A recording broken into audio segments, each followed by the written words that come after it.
मैं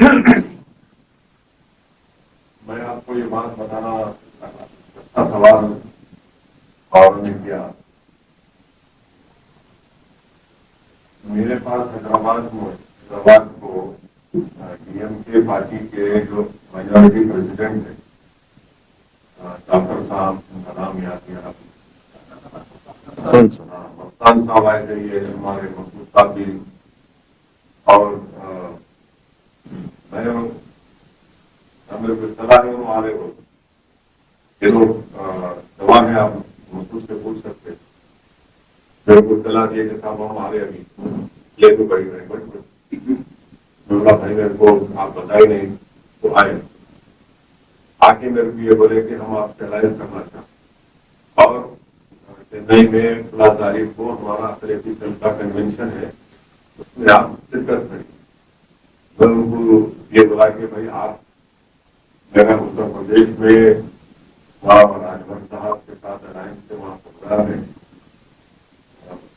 बोले नहीं साहब वो कैंसिल करवा और कैंसिल करवा, कैसा भी आप आना, हमारे लीडर ये बोले कि आप आना और उनके बाजू बैठना। बोला भाई आप इस पहुंच लो, आप क्या बोल रहे हैं आप? नहीं तो कैसा भी आया और हम आपसे पूरा समझौता करेंगे, ये करेंगे, तफसील मसूद साहब बताएंगे आप।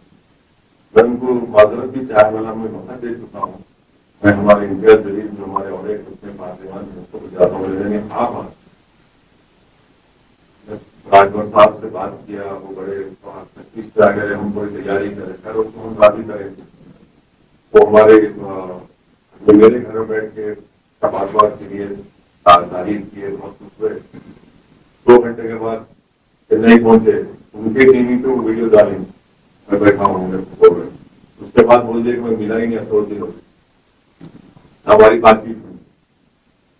अब मेरी परेशानी होगी कि कोई मेरे घर को आके मेरा मेहमान बन के अब यही बोला कि मैं मिला ही नहीं से, तो मैं क्या बोलूंगा? खामोश हो गया हूँ।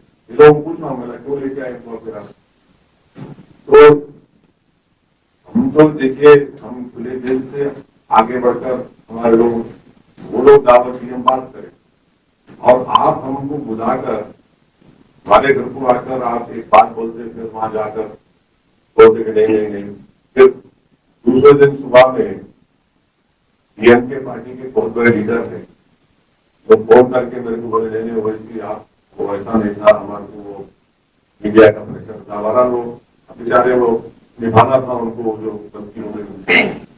तो मैंने उनको ये बोला कि देखिए साहब ये तजवीज आपकी तरफ से मेरे पास आई और आप मेरे घर को आए, मैं आपका ये अदा करता हूँ, नहीं आप फिक्र मत करो, हम आपको साथ लेंगे, मैं आपको पार्लियामेंट में मिलता हूँ, पार्लियामेंट में मिलेगा।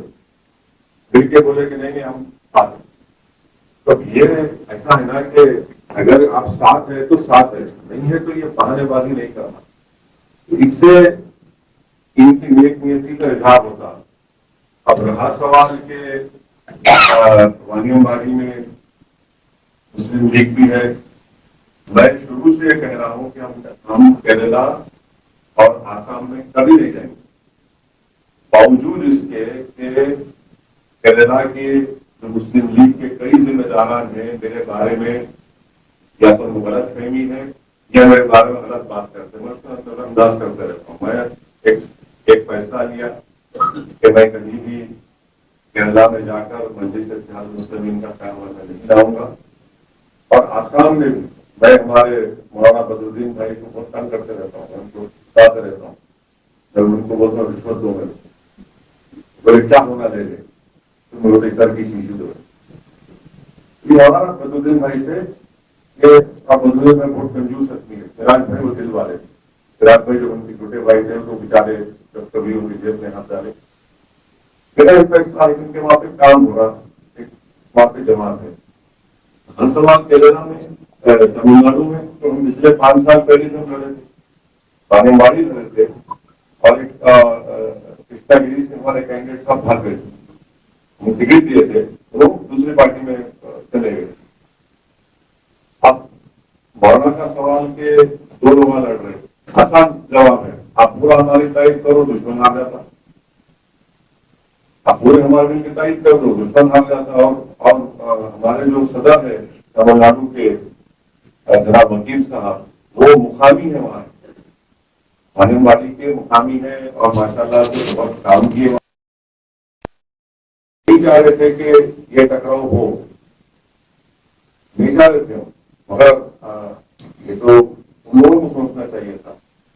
और जहां तक हमको बताया गया कि आंगनबाड़ी से जिसमें मेल आने वाली थी, किसी और को देने का उनका इरादा था, तो खैर वो उनके पार्टी का फैसला है, मगर सिर्फ हम 3 सीट पर लड़ रहे।